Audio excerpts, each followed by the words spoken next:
दोस्तों, आए दिन हर रोज़ मैं आपको सच्ची घटनाओं पर आधारित किस्से और कहानियाँ तो सुनाते ही रहता हूँ, पर आज की जो मैं कहानी आपको सुनाने वाला हूँ ये वाकई में हैरान कर देने वाली है।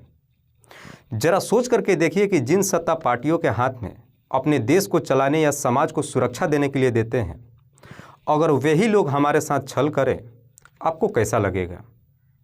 वाकई में दोस्तों, आज की जो कहानी है ये आपको भी सोचने और समझने पर मजबूर कर देने वाली है। नमस्कार, आदाब, मैं हसमुद्दीन और आप देख रहे हैं सफ़र क्राइम तक। आज की जो सच्ची घटना मैं आपको सुनाने वाला हूँ, ये घटना है बिहार प्रदेश की राजधानी पटना शहर की। दरअसल पटना के एसएसपी मनु महाराज जब देर रात अपने टीम के साथ मीटिंग कर रहे होते हैं, तभी उनके नंबर पे एक खबरी फ़ोन करता है और ख़बर देता है कि साहब, मोतिहारी ज़िले से 2 नाबालिग लड़कियों को बाहुबलियों के द्वारा अगवा करके पटना ले जाया गया है, उनके बारे में पता कीजिए। पुलिस को जैसे ही जानकारी मिलती है, पुलिस एकदम से चौकन्ना हो जाती है, क्योंकि कुछ साल पहले ही पटना के कई सारे होटलों में पुलिस छापा मारकर कई सारे सेक्स रैकेट का खुलासा की थी।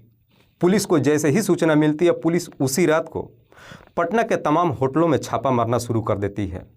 पुलिस छापे मारते हुए जब फ्रेजर रोड स्थित मारवाड़ी होटल में पहुंचती है, होटल के कमरा नंबर जब 302 में जाती है, तो आखिरकार उस कमरे में पुलिस को 2 नाबालिग लड़कियां और उनके साथ 2 अधेड़ उम्र के व्यक्ति आपत्तिजनक स्थिति में मिलते हैं।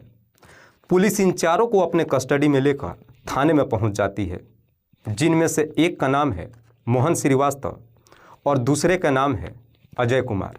मोहन जो गया शहर के नगर निगम के डिप्टी मेयर है। पुलिस जब दोनों लड़कियों से उनका नाम पूछती है, तो मालूम चलता है कि उनमें से एक का नाम है पूजा, जिसकी उम्र है 14 साल, और दूसरे का नाम है रूपा, जिसकी उम्र है लगभग 15 साल के आसपास। रूपा और पूजा दोनों ही गोपालगंज जिले की रहने वाली है। पुलिस जब दोनों लड़कियों से पूछती है कि तुम दोनों के साथ कुछ हुआ तो नहीं है, दोनों लड़कियां जवाब देती है कि साहब, हम दोनों के साथ जो कुछ भी हुआ है वो इन दोनों ने ही नहीं किया है, बल्कि इनके साथ और भी 5 लोग थे। पुलिस जब उन 5 के बारे में मोहन श्रीवास्तव से पूछताछ करती है, तो मोहन कहता है कि साहब, फ्रेजर रोड स्थित सम्राट होटल के कमरा नंबर 507 में 5 ठहरे हुए हैं। मोहन श्रीवास्तव जैसे ही सम्राट होटल का नाम लेता है, ये सुनकर पुलिस भी एकदम से चौंक जाती है, क्योंकि उस होटल का मालिक कांग्रेस पार्टी का एक एमएलसी था। पुलिस सबसे पहले वहां के मुख्यमंत्री नीतीश कुमार से बातचीत करती है। नीतीश कुमार भी इजाज़त दे देते हैं। उधर पुलिस को जैसे ही इजाज़त मिल जाती है, पुलिस उसी रात को अपनी टीम के साथ सम्राट होटल पे छापा मारती है और कमरा नंबर 507 में पहुंच जाती है, जहां पे पुलिस को 5 मिल जाते हैं। पुलिस उन 5 को भी अपने कस्टडी में लेकर थाने में पहुंच जाती है, जिनमें से एक का नाम है विनोद कुमार मंडल, दूसरे का नाम है जितेंद्र कुमार शर्मा, तीसरे का नाम है पिंटू कुमार, चौथे का नाम है मनोज कुमार और 5वें का नाम है जितेंद्र प्रसाद। इन 5 में से 2 विनोद कुमार मंडल और जितेंद्र कुमार शर्मा गया के पार्षद हैं। पुलिस को पूरा यकीन हो जाता है कि ये सारे मिलकर के जरूर कोई ना कोई गिरोह चला रहे हैं। पुलिस जब दोनों लड़कियां पूजा और रूपा से पूछताछ करती है कि तुम दोनों इनके संपर्क में कैसे आई, तो पूजा और रूपा पुलिस को जवाब देती है कि साहब, हम दोनों ने अनीता मैडम से मुलाकात किया था। अनीता जो मोतिहारी ज़िले की रहने वाली है। पुलिस के सामने जैसे ही अनीता का नाम आ जाता है, पुलिस अगले दिन मोतिहारी ज़िले के अनीता के घर पे जाती है और वहाँ से अनीता को भी अपने कस्टडी में लेकर आती है। अनीता जिसकी उम्र है लगभग 21 साल के आसपास। पुलिस जब अनीता से इस पूरे गिरोह के बारे में पूछताछ करती है, अनीता जब अपनी पूरी कहानी बताती है, तो वाकई में इसके बाद एक बहुत ही बड़े पैमाने पर चल रहा सेक्स रैकेट का खुलासा होता है। अनीता जो एक बेहद ही गरीब परिवार से तो है ही, देखने में उतनी ही खूबसूरत भी है। अनीता जब 14 साल की होती है, तभी उसके इलाके के कई सारे लड़कों के साथ रिलेशन बन जाता है। उसके बाद से अनीता अपना जीवन यापन करने के लिए अपने ही पड़ोस के रहने वाली एक महिला से संपर्क करती है और उसके माध्यम से एक घर में सफाई करने का काम करने लगती है। लेकिन अनीता जिस महिला के माध्यम से अपना काम पाती है, उस महिला का एक लड़का है जिसका नाम है विपिन। दरअसल अनीता का विपिन के साथ भी रिलेशन बन जाता है। अनीता और विपिन के बीच में जब रिलेशन चलता है, कुछ महीने तो ठीक ठाक चलता है, लेकिन विपिन का जब अनीता से मन भर जाता है, उसके बाद से विपिन अनीता को अपने कई सारे दोस्तों के पास भी भेजना शुरू कर देता है, जिसकी वजह से अनीता के कई सारे लोगों के साथ में रिलेशन चलना शुरू हो जाता है। हालांकि इसके बावजूद भी अनीता मना नहीं करती है, लेकिन अनीता सोचती है कि जब सब लोग मेरे जिस्म को नोच ही रहे हैं तो क्यों ना मैं अपने जिस्म को ही धंधा बना लेती हूँ। उसके बाद से अनीता जिस्म फरोशी का धंधा शुरू कर देती है। जब इस धंधे में उतरती है, कुछ ही साल में अच्छा खासा पैसा भी कमाती है।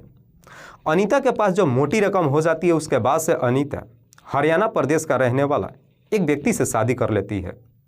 शादी करने के बाद अनीता इन सारे धंधे को छोड़ देती है। उसके बाद से अपने पति के साथ हरियाणा में रहने लगती है।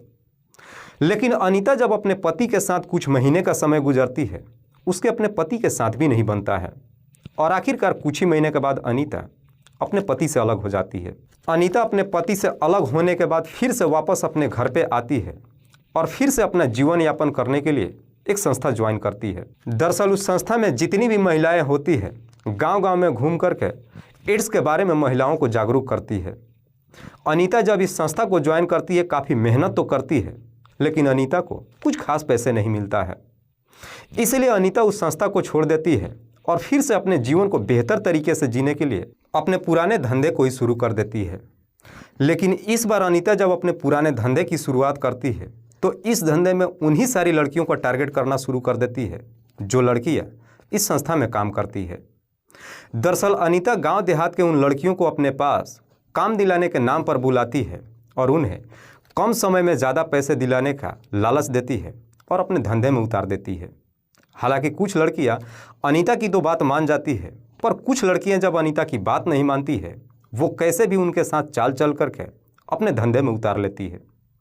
लेकिन इस बार अनीता जब अपने धंधे की शुरुआत करती है, यह धंधा काफ़ी तेज़ी से फैलता है और आखिरकार अनीता अब अपने इलाके से बाहर निकल करके कई सारे स्टेट में अपने धंधे को फैला देती है। साथ ही साथ नेपाल तक भी अपने लड़कियों को सप्लाई करने लगती है। वाकई में अनीता जब यह पूरी कहानी पुलिस वालों को बताती है, पुलिस अब डिप्टी मेयर मोहन श्रीवास्तव से पूछताछ करती है कि तुम इस धंधे में कैसे आए। लेकिन मोहन श्रीवास्तव जब अपनी पूरी कहानी बताता है, तो वाकई में मोहन श्रीवास्तव की कहानी सुनकर उसकी पत्नी मनीषा श्रीवास्तव को लेकर एक बहुत बड़ा ही खुलासा होता है। दरअसल मोहन श्रीवास्तव शुरुआत में बड़ी ही साफ सुथरे छवि का होता है। मोहन श्रीवास्तव अपने राजनीतिक करियर की शुरुआत गया शहर के सांसद राजेश कुमार के बतौर प्राइवेट सेक्रेटरी के तौर पे करता है। दिल्ली में रहकर जब सांसद के साथ में कुछ दिन रहता है, जब उसे राजनीति की थोड़ी सी ज्ञान हो जाती है, उसके बाद से मोहन श्रीवास्तव दिल्ली छोड़ देता है और हमेशा के लिए गया में आ जाता है और फिर साल 2010 में पहली बार गया शहर से ही कांग्रेस के टिकट पे विधानसभा का चुनाव लड़ता है। हालांकि मोहन श्रीवास्तव इस चुनाव को हार जाता है, जिसकी वजह से मोहन श्रीवास्तव की माली हालत भी काफ़ी ख़राब हो जाती है। पर इसके बावजूद भी मोहन श्रीवास्तव हार नहीं मानता है और फिर अगली बार इसी गया से पार्षद का चुनाव लड़ता है, जिसमें मोहन श्रीवास्तव को जीत भी मिलती है। लेकिन मोहन श्रीवास्तव जैसे ही पार्षद का इलेक्शन जीत जाता है, उसके बाद से अपनी राजनीतिक जोड़ तोड़ करके यहाँ का नगर निगम के डिप्टी मेयर बन जाता है। लेकिन मोहन श्रीवास्तव की छवि सबसे पहले 25 दिसंबर 2013 को खराब होती है। दरअसल मोहन श्रीवास्तव की पत्नी मनीषा श्रीवास्तव का इसी चौक रोड स्थित पे अपना एक मकान है, जिसको मनीषा श्रीवास्तव ने अपने एक रिश्तेदार को किराए पर दे रखा था। वह रिश्तेदार इस मकान में जेंट्स मसाज पार्लर के नाम पर सेक्स रैकेट चला रहा था। इस बात की जानकारी जब पुलिस को मालूम चलती है, पुलिस जब जा कर के मसाज पार्लर पर जब छापा मारती है, तो वहाँ से पुलिस को 3 लड़कियाँ और एक व्यक्ति को कस्टडी में लेकर आती है। लेकिन पुलिस जैसे ही खुलासा करती है कि उस मकान में सेक्स रैकेट चल रहा था, इस बात की जानकारी जब विरोधी पार्टियों को मालूम चलता है, विरोधी पार्टियां सड़क पर प्रदर्शन पर उतर जाती है और प्रशासन के ऊपर दबाव डालने लगती है कि ये सेक्स रैकेट कोई और नहीं बल्कि डिप्टी मेयर मोहन श्रीवास्तव की पत्नी मनीषा श्रीवास्तव ही चला रही थी। हालांकि पुलिस इस केस में काफ़ी छानबीन करती है, पर इसके बावजूद भी पुलिस को कोई सबूत नहीं मिलता है। लेकिन मोहन श्रीवास्तव की जब ये छवि खराब हो जाती है, उसके बाद से मोहन श्रीवास्तव भी अनीता के धंधे को ज्वाइन कर लेता है। इधर 6 जनवरी 2014 को गोपालगंज की रहने वाली पूजा और रूपा एक नौकरी की तलाश में जब अनीता से कांटेक्ट करती है, अनीता दोनों को मोतिहारी में बुलाती है। पूजा और रूपा जब अनीता से मिलने के लिए मोतिहारी में जाती है, अनीता इन दोनों लड़कियों को डिप्टी मेयर मोहन श्रीवास्तव के हवाले कर देती है। पूजा और रूपा को समझाते हुए कहती है कि ये हमारे ही आदमी है, इनके साथ पटना में जाओ, ये तुम दोनों को वहाँ पे सारा काम बता देंगे। मोहन श्रीवास्तव जब पूजा और रूपा को अपने गाड़ी में बिठाता है, अपने साथ अपने दोस्त अजय कुमार को भी ले लेता है। दोनों लड़कियों को गाड़ी में लेकर मोतिहारी से जब पटना के लिए रवाना होते हैं, मोहन और अजय गाड़ी में ही दोनों लड़कियों के साथ काफ़ी छेड़खानी भी करते हैं। लेकिन जब दोनों ही पूजा और रूपा को लेकर पटना के मरवाड़ी होटल के कमरा नंबर 302 में पहुंचते हैं, मोहन श्रीवास्तव अपने 5 दोस्तों को भी बुला लेता है।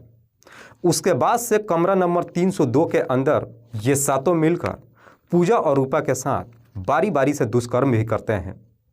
इससे पहले कि इन दोनों लड़कियों की ये सब मिलकर के ठिकाने लगाते, खबरी इस बात की जानकारी पटना के एसएसपी मनु महाराज को दे देता है।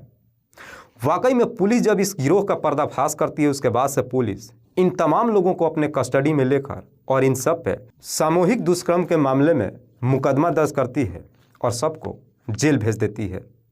लेकिन इस बात की जानकारी जब फिर से विरोधी पार्टियों को मालूम चलता है कि deputy mayor Mohan Shrivastava sex racket चला रहा था, फिर से विरोधी पार्टियां धरने प्रदर्शन पर उतर जाती है। सत्ता पार्टी के ऊपर इस प्रकार से दबाव देती है कि आखिरकार party deputy mayor Mohan Shrivastava को अपने पार्टी से बर्खास्त कर देती है। दोस्तों, इस पूरी घटना के बारे में आप क्या सोचते हैं? आप अपनी राय हमें कमेंट बॉक्स में ज़रूर दीजिएगा। तब तक के लिए जय हिंद, जय भारत।